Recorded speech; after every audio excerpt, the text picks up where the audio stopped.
Okay, welcome everybody to this Kid Reports webinar. Today we're going to be covering learning stories and some of the new upgrades and new features that we've added to the learning story editor inside Kid Reports. So currently I'm on the home screen of the web portal logged in as a teacher. So a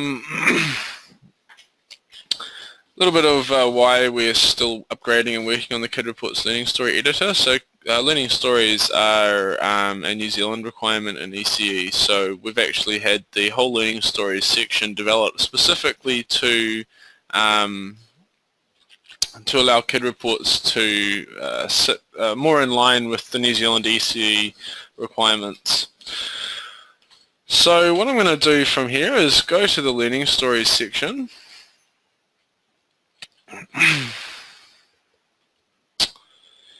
And I'm going to go ahead and create a new learning story. So what I'm looking at here now is my individual learning stories here and also my group learning stories. Just to explain the date range a little bit as well. Basically what's going to happen is this date range is going to be used as the default date range when I create a new learning story. It's going to look into the child's observations folder from this date to this date, and it's going to copy in all of the observations that have been saved for that child between that time period. We can always change this date range later, but when we go and create a new learning story, this is the default date range that it's going to use.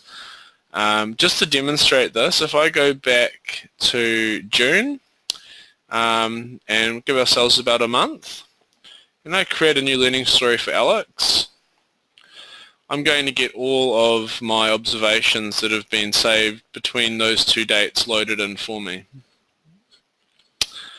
So there we go, we can see that. If I was to go back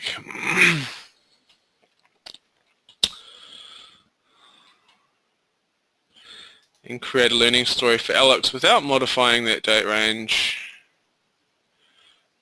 sorry, we'll go back one more time. So we'll create learning story, select Alex, leave the date as it already was, just set to today. You can see I'm not actually going to get any observations into my learning story because there were no observations made today for Alex. But I can always modify this date range on the fly inside my learning story by changing the from date here. So I go back, update the activity list. I now have some observations available.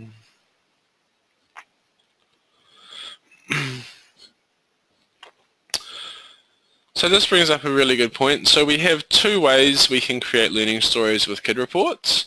The first being using the observations that we've made for a child and loading those into our learning story editor and making use of the photos, the notes and the details that come in with those observations. Alternatively, it's quite okay to not use any of this at all.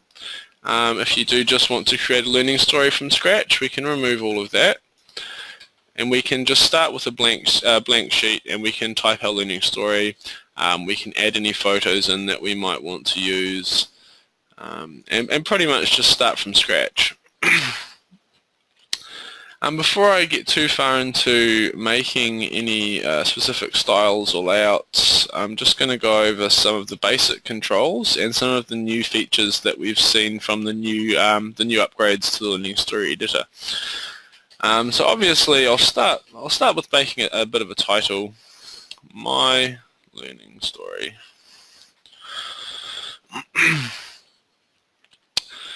So obviously we've got all our basic controls like we had before. So we've got our bold, italic, underline, font size, font color, font family. So it's pretty much the same there. The only major difference that we see now is a whole set of new fonts that we've put in for you guys to make use of. So that starts from our Shadows into Light font and continues right down to our Amaranth font here. So these are some nice new fonts that you can use to kind of give a little bit more life and energy into your learning stories. So I'm going to use my alignment and center my heading. I'm also going to bring it up a little bit so we have a nice sized heading. So I'll use my font size and increase it to 36. I'm also going to bold that just to give it a little bit more substance. Try out one of our new fonts. Chewy looks good. And I'll color that a little bit as well. So there we go. And this is all really basic stuff.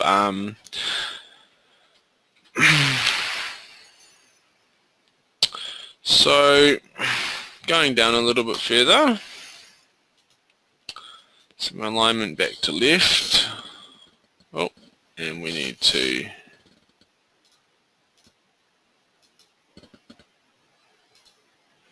set our font back. Cool, that's better.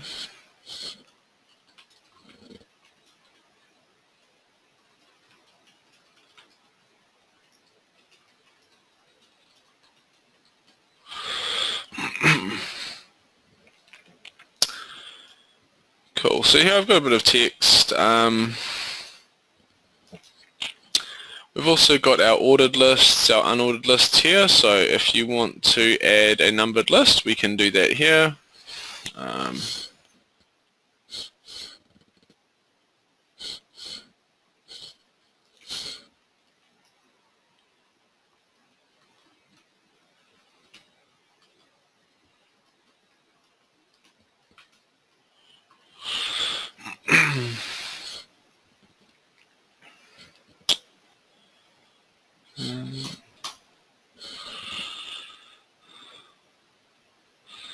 So to break back to my normal cursor, I just press enter twice from here. So one enter takes me to 4, enter again takes me back to a default state. So we've got an unordered list here as well. This is basically just bullet points.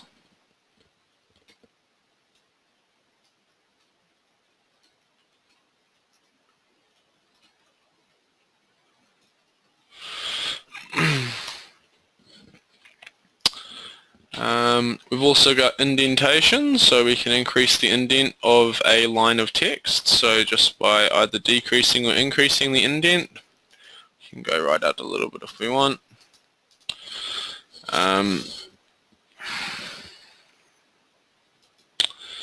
So if you want to be really proper, we can say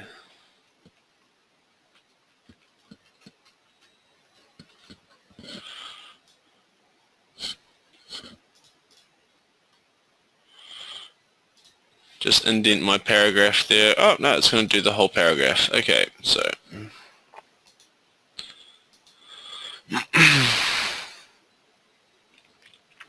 but we have that feature there available as well, so it just makes things easy to move things around if you need.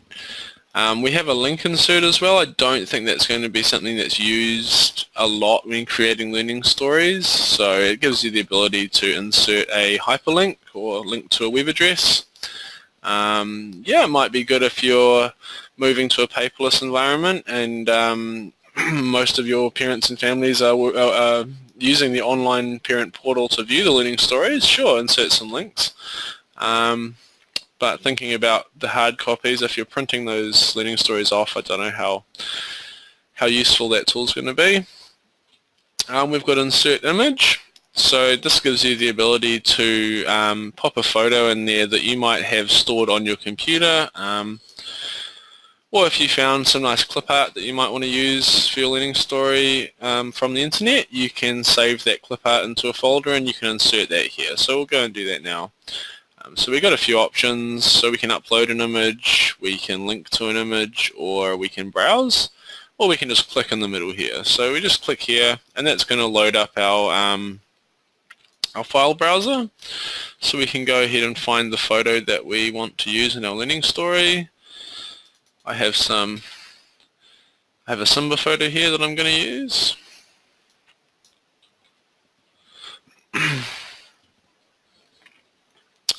So there I've got my photo in here now. Now every time you work with an image, you'll notice that there's this separate set of controls. So this set of controls is attached to the photo. So basically anything in here is only going to affect the properties of the photo that you currently have selected. So we can do things like replace. That allows us to replace this image with another image if we maybe selected the wrong photo. We have alignment, so we've got our left, our center, well, or our none. So none really is just center align. So we can align it to the left, or we can align it to the right. It's important to keep in mind as well that alignment will affect your display settings. So display setting is your inline or break text setting. So this will tell the photo whether it's going to allow text to be placed next to it, or if it's going to try and break the text. So the text would either be placed, part of the paragraph would be above, part of the paragraph would be below. So we'll show you how that works. So if I have my image aligned to the right, and I set my display setting to inline, you can see that the text now sits in line with the image. So it's nice and easy. If I was to set that to break text, so now it's trying to break the text. And if I set the alignment to none, so center align, and I bring it down here a little bit, here we go. So we can see that it's breaking that paragraph up, and we've got part of the text sitting at the top and part of the text sitting at the bottom. You can see that if I move the image, say where the cursor is, to here, so now it's going to break that paragraph right where I've placed the image. So see in the background there's a little cursor there, so if I drop it right there, it's going to break exactly where I dropped it.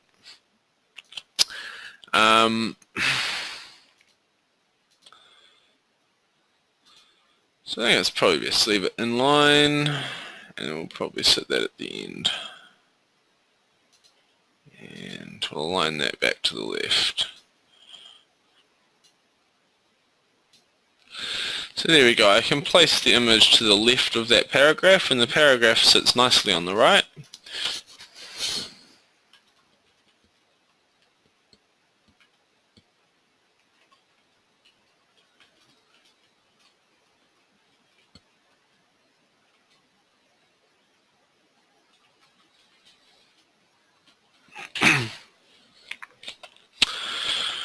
Cool.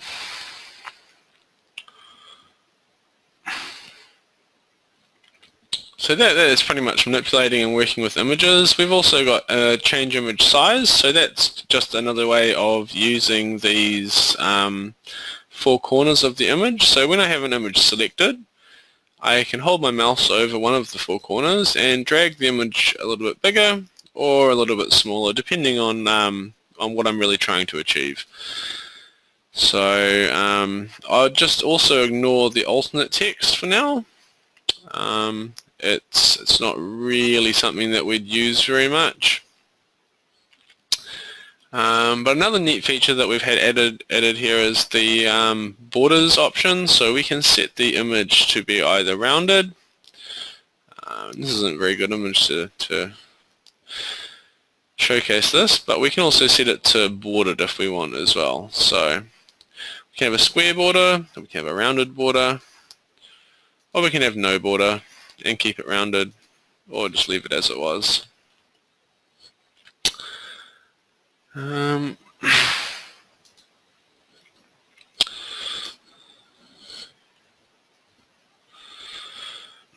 So another cool feature that we've added with the new Learning Story Editor is our Quick Insert button. So by clicking Quick Insert, it gives us basically a shortcut to insert an image exactly where that little blinking cursor is. So if I was to insert an image here, it's going to insert it wherever that cursor was. Because my cursor was after the lion, we've got a Pokemon after our lion. Cool. So remove that. Next option in our quick links is the insert table option. So you've also got the insert table option at the top here. This is just an easy way of knowing that my table is going to be inserted exactly where my cursor is. So If you've lost your cursor or you don't know where it is and you insert it here, your table might not actually be inserted where you intended it to go. So when we insert a table, hang on a minute, I'm just going to work one step. So it's just going to by default throw a a 2x2 table in there, so 2 rows and 2 columns. We can actually do a little bit more advanced table if we use the table option at the on the toolbar. So by clicking here we can actually tell it how many cells we want that table to have. So we could go for 4 columns and 2 rows, or we could go for 4 columns and 3 rows, and we can keep going out to right out to 10 by 10. That's a really big table. I like to stick with 1 by 3s or 2 by 3s or 3 by 2s. Those generally give you the it gives you what you need to create some really nice layouts, but obviously it's completely up to you. But with the new Learning Story editor as well, we have a little bit more advanced function with the tables as well. So if I was to pop a 1 by 2 table in there, so 1 row 2 columns, when I click on a cell, I now have a table specific set of options available. So there's a lot of neat stuff we can do with tables. One is now we can add headers to our tables, so it makes it nice to be able to identify what the data that we're working with. We've also got the cell option here. Now this is really cool. So what this lets us do is actually split a cell. So if I was to do a horizontal split on this cell, I'm now going to have two cells in this column and 1 cell on this column. So then it lets us do a little bit more advanced stuff with your images. So if we drop one image there, we can also drop another image in here. Bring that down a little bit and align that to the right. Cool. So now we can start doing some more advanced collages or layouts. So right now I can type to this cell. I'll just use something I prepared earlier.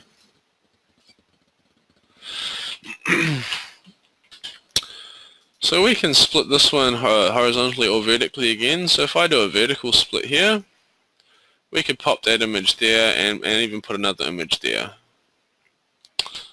So let's go ahead and grab that one.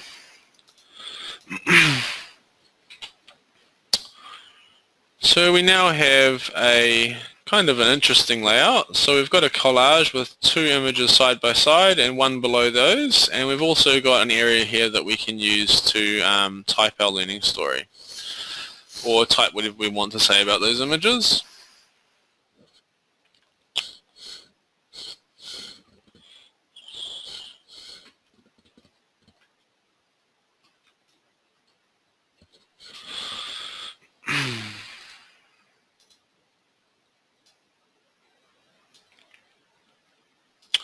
And that's sitting in the middle. I don't really want that, so what I'm going to do is split this one horizontally, and now that's going to move that up there nicely for me.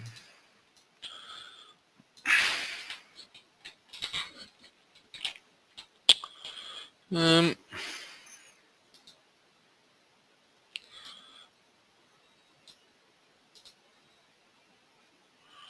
ourselves a subheading here.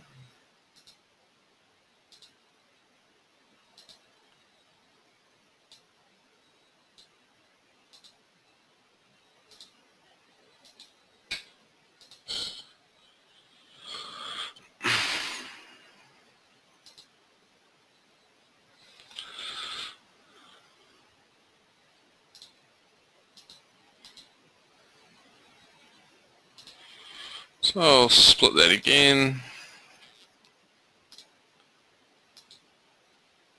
Throw a few more photos in here.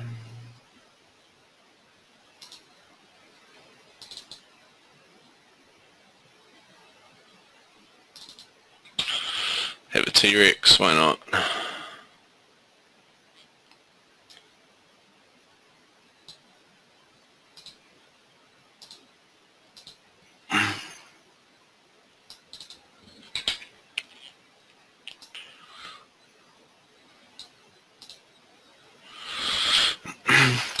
So kind of see, as the more we play with it, the more we can start kind of moving things around and splitting things up. But a lot of the new tools that we have in the Learning Story Editor make a lot of things possible now that previously we were unable to do. So that's kind of about this cell splitting and a little bit about tables. Some of the new features we have for tables as well is something we didn't have before either, our cell background color. So we can style any cell we like with any background color we like. We also have the ability to insert rows above or below or completely delete rows. Same with columns. We have our insert column before, insert column after, and delete column. So this basically means I'm going to either insert a row or a column before or above the current cell that you have selected. So depending on row or column, it's going to left or right, before or after. It's going to determine where that new column or that new row is going to be placed. And we have a few table styles available as well, so we can give it a border. So we've got dashed and alternate rows as well. So what that is, dashed basically means it's going to give you a little dashed border around the table cell. Alternate rows means that it's going to kind of give each alternate row kind of a shade of grey. You can kind of very vaguely see that in the background there. So it's just a way, if you've got a large table of data, it's a nice way of being able to easily read over it. Sometimes if you've got a lot of table cells with a lot of text in it, you can get a little bit clumsy on the eyes. So we have a vertical alignment available as well for our tables, which is nice. So it lets us say how we're going to kind of, when we're breaking those cells up and splitting them apart, it gives us a bit more control over where those cells will be aligned to. So we've got vertical line and horizontal align, so that just gives us a bit more control.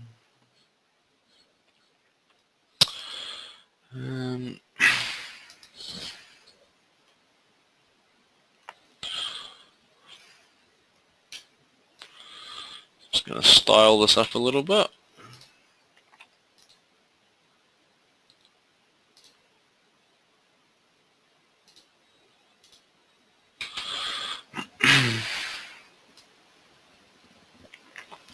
So another thing, when we're working with tables now, we're actually able to drag the border or the edge of the cell as we wish. So we can do that to any cell.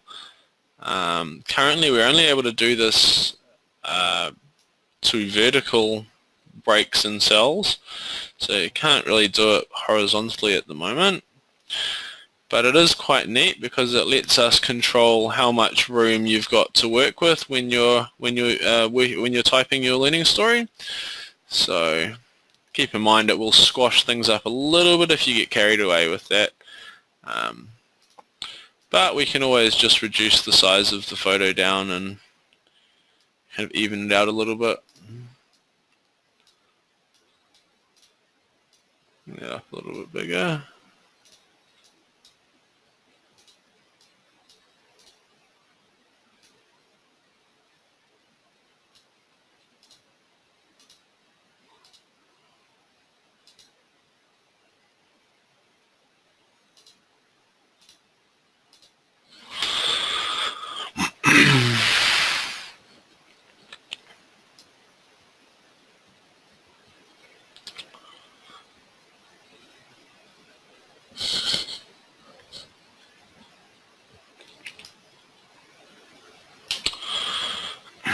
So another really neat trick that you may or may not be aware of is the ability to actually create a table inside a table.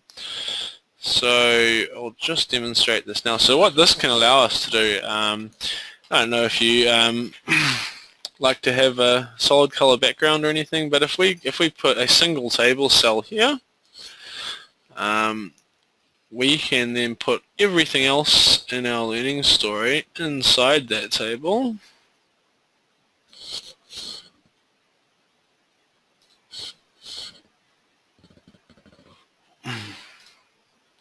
So remove this table and we'll work with this one.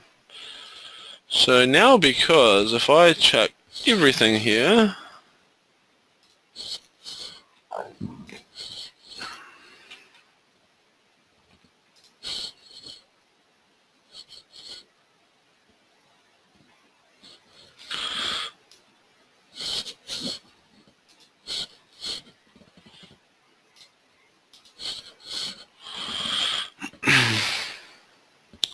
I can give my learning story a background color.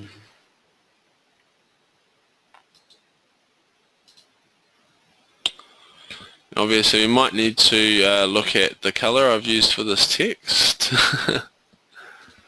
So let's go orange. That's a bit better. So yeah, bear with my horrible color choices.